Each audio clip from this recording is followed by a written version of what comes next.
두 번째로 반도체의 정기적 성질에 대해서 알아보겠습니다. 첫 번째로 순수한 반도체입니다. 원자과 전자가 4개인 14족 원소, 즉 규소나 저마늄으로만 구성이 된 반도체를 지칭합니다. 근데 얘는 자유전자가 거의 없어서 전류가 거의 흐르지 않습니다.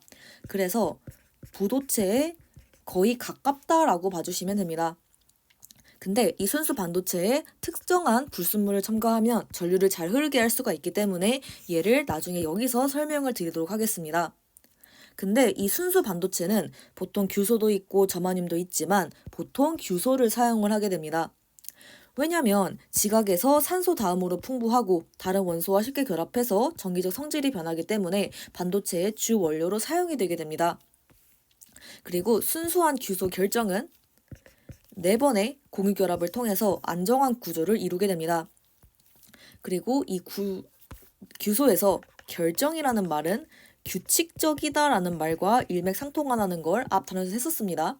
그래서 결정은 바로 규칙적으로 배열된 것이라고 생각을 해주시면 됩니다.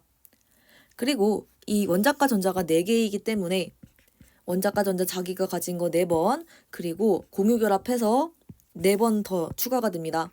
그러면 8개를 채우기 때문에 옥텟을 만족한다라고 봐주시면 됩니다.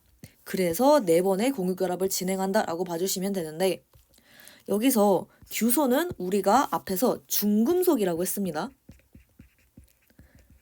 근데 공유결합은 비금속 플러스 비금속이지 않냐라는 그런 의문이 들 수가 있습니다.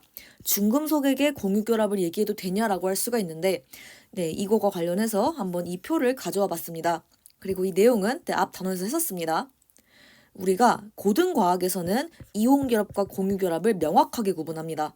이온결합은 금속과 비금속의 결합이고 공유결합은 비금속과 비금속의 결합이에요 라고 이렇게 명확하게 고등과학에선 정의를 하는데 사실은 이온결합과 공유결합은 100% 칼처럼 쪼개지는 게 아닙니다. 이온결합에 더 가까워요, 공유결합에 더 가까워요 이렇게 정의를 하는 거고 전기음수도 차이가 크면 이온결합에 가깝고 전기음수 차이가 적으면 공유결합에 가까워요 라고 이렇게 언급을 하는 거예요. 이게 원래 정확한 표현입니다. 근데 규소끼리 결합한 거는 당연히 전기음수도 차이가 0입니다. 왜냐면 자기끼리 결합했기 때문입니다. 그래서 얘네들은 무극성 공유결합이라고 하게 되고 공유결합성이 100%다라고 봐주시면 됩니다. 그래서 사실 비금속 플러스 비금속 아니면 금속 플러스 비금속 이렇게 나누는 거는 고등과학에서 그냥 명확하게 하고 싶어서 나눈 것이고 원래는 비금속인지 금속인지 이런 건 전혀 상관하지 않고 전기음수 차이가 크냐 작냐에 따라서 공유와 이온이 결정되는 것이기 때문에 규소가 중음속이라고 해도 전기음수 차이가 없기 때문에 그냥 공유결합이라고 표현을 할 수 있다라고 봐주시면 됩니다. 그래서 이 순수 반도체 보게 되면 규소끼리 다 4번씩 결합을 하게 돼서 이제 공유결합이 형성이 되고 그리고 전자도 존재한다라고 봐주시면 됩니다. 그래서 이제 얘에서 조금 더 발전된 불순물 반도체 살펴보도록 하겠습니다. P형과 N형이 있는데 P형은 순수 반도체에 원자과 전자가 3개인 13족 원소를 추가합니다. 그리고 13종의 예시로는 붕소, 알루미늄, 갈륨 등등등이 있습니다. 그렇게 되면 공유결합을 하지 못한 전자의 빈 공간이 생기는데 이 빈 공간을 양공이라고 지칭하게 되고 양공은 전공과 동일한 표현입니다. 그래서 전자가 없기 때문에 얘네들은 실제로는 비어있지만 플러스 역할을 한다라고 봐주시면 됩니다. 주변은 다 마이너스인데 얘만 없으니까 상대적으로 플러스 느낌이다라고 보시면 되고 이 공간으로 전자가 이동하면서 전류가 흐르게 됩니다. 그리고 이 P는 포지티브의 P입니다. 그래서 뭔가 양성적이다라는 것도 연상을 해주시면 됩니다. 그러면 당연히 N형 반도체의 N은 네거티브다라고 봐주시면 됩니다. 순수한 반도체에 원자과 전자가 5개인 15족 원소를 추가를 해주게 되는데 대표적인 예시로 인과 비소가 있습니다. 그러면 공유결합에 참여하지 않고 남는 전자가 생기는데 이 전자는 자유롭게 이동할 수 있기 때문에 이 전자는 자유전자라고 지칭을 합니다. 자유전자가 자유롭게 이동하면서 전류가 흐르게 되고 이게 바로 N형 반도체의 원리다라고 봐주시면 됩니다. 그러면 세 번째로 반도체의 기능과 활용에 대해서 알아보겠습니다. 먼저 기능입니다. 전기 신호 처리 기능이 있는데 뭐 전기 신호를 증폭하기도 하고 뭐 전기 신호를 이제 빛으로 전환하기도 하고 전류를 제어하는 등등등의 기능을 수행합니다. 대표적인 예시로 어댑터라는 장치가 있습니다. 전기 신호의 흐름을 바꾸는 반도체를 사용을 해서 어댑터를 제작을 합니다. 그리고 데이터 처리 기능도 있는데 데이터를 저장 및 기억하는 메모리 반도체도 있고 저장된 데이터를 실행하고 통제하는 시스템 반도체도 있습니다. 대표적인 예시로 자율주행 자동차가 있는데 메모리 반도체, 시스템 반도체, 즉 얘네 두 개를 모두 사용한다고 보시면 됩니다. 그러면 활용 예시를 보도록 하겠습니다. 먼저 다이오드입니다. 다이오드는 N형 반도체 1개랑 P형 반도체 1개가 결합한 소자입니다. 다이오드는 전류를 한 방향으로만 흐르게 하고 양공과 전자가 만나야 전류가 흐른다라고 볼 수가 있습니다. 그래서 이 그림 보도록 하겠습니다. 다이오드의 실제 모습은 이렇게 생겼는데 이렇게 통이 있고 뭔가 선이 있습니다. 그래서 선이 있는 부분을 마이너스 극에 연결을 하고 선이 없는 부분을 플러스 극에 연결을 한다고 보시면 됩니다. 그리고 이렇게 전기 회로가 나오는데 건전지의 기호는 이렇게 길쭉한 거 하나, 짧은 거 하나 이렇게 되어 있는데 길쭉한 건 플러스 극, 짧은 거는 마이너스 극이라고 보시면 됩니다. 그래서 순 방향으로 연결을 하게 되면 P형은 플러스 극 쪽에 연결이 되고 N형은 마이너스 극 쪽에 연결이 됩니다. 그래서 이렇게 P를 플러스 쪽으로 연결을 해야 전자가 잘 흘러서 전류가 흐르게 되고 이게 바로 순방향 연결이게 됩니다. 그래서 양공과 전자가 서로 만나야 전류가 흐르게 되고 반대로 전지를 거꾸로 꼈습니다. 그럼 역방향이 되기 때문에 양공과 전자가 만나지 못해서 전류가 흐르지 않는다라고 봐주시면 됩니다. 두 번째로 발광 다이오드 보겠습니다. 아마 LED라는 말로 훨씬 잘 알고 있을 겁니다. 라이트 이미팅 다이오드의 줄임말입니다. 그래서 앞 글자를 다 땄다라고 봐주시면 되고 다이오드란 말이 들어갔으니까 다이오드의 한 종류이고요. 전류가 흐를 때 빛을 방출합니다. 그래서 라이트 이미팅이니까 빛을 방출한다라고 봐주시면 됩니다. 첨가하는 원소의 종류에 따라서 방출하는 빛 색깔이 다르다는 특징을 가지고 있습니다. 그래서 그림을 보자면 다이오드는 이렇게 생겼습니다. 길쭉한 부분이 있는데 이 길쭉한 부분을 플러스 극에 연결을 하고 그리고 이렇게 짧은 부분이 있는데 이 짧은 부분은 건전지의 마이너스 극에 연결하게 됩니다.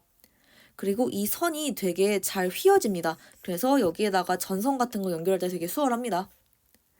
그리고 디스플레이에 LED를 많이 사용하기도 하는데 디스플레이를 확대하면 디스플레이는 픽셀이라는 단위로 구성이 되고 이 픽셀은 서브 픽셀, 즉 RGB 이렇게 세 개로 구성이 됩니다.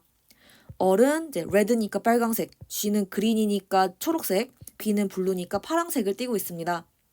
그래서 이 색깔들의 다양한 조합에 따라서 우리가 원하는 색깔을 연출할 수 있게 됩니다. 그리고 이제 빛의 삼원색은 이렇게 빨강색, 초록색, 파란색 이렇게 되는데 얘네들은 빛을 섞을수록 밝아지는 특징을 가지고 있습니다. 빛은 섞을수록 밝아지지만 색깔은 반대입니다.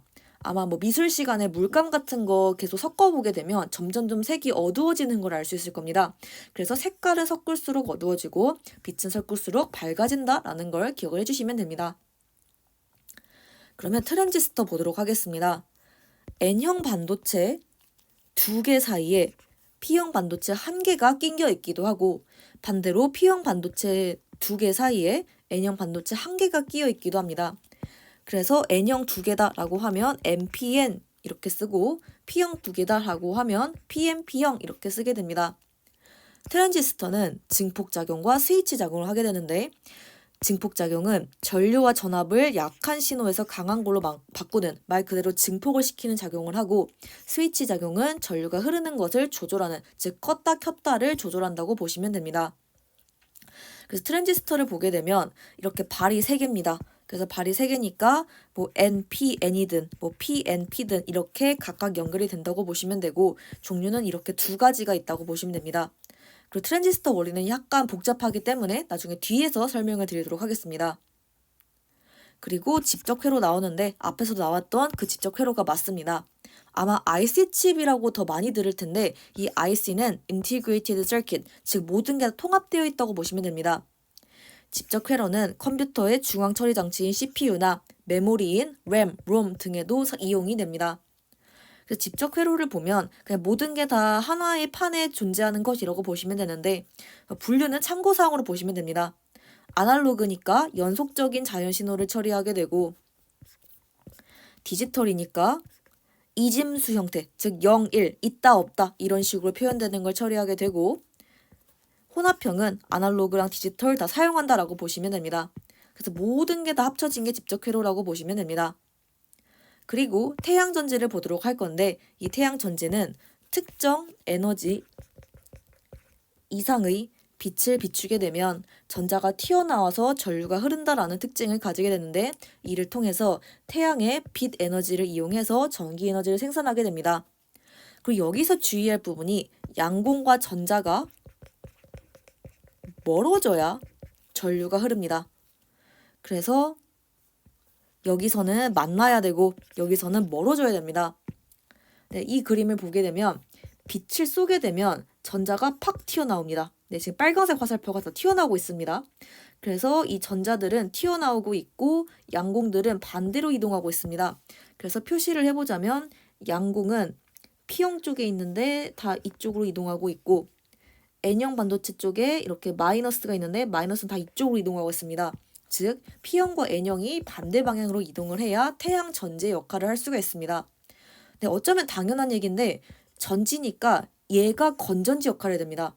다이오드는 얘가 전류가 흘러야 되기 때문에 건전지 역할을 하는 게 아니었고 태양 전지는 이 P와 N이 접합한 다이오드가 그 건전지 역할을 해줘야 됩니다. 건전지는 전자를 방출하고 양공을 방출하고 해야 되기 때문에 당연히 서로 멀어져야 이렇게 플러스 극에서 마이너스 극으로 전류가 흐른다라고 볼 수가 있습니다. 네, 그럼 이렇게 해서 세 번째 파트까지 마무리하도록 하겠습니다.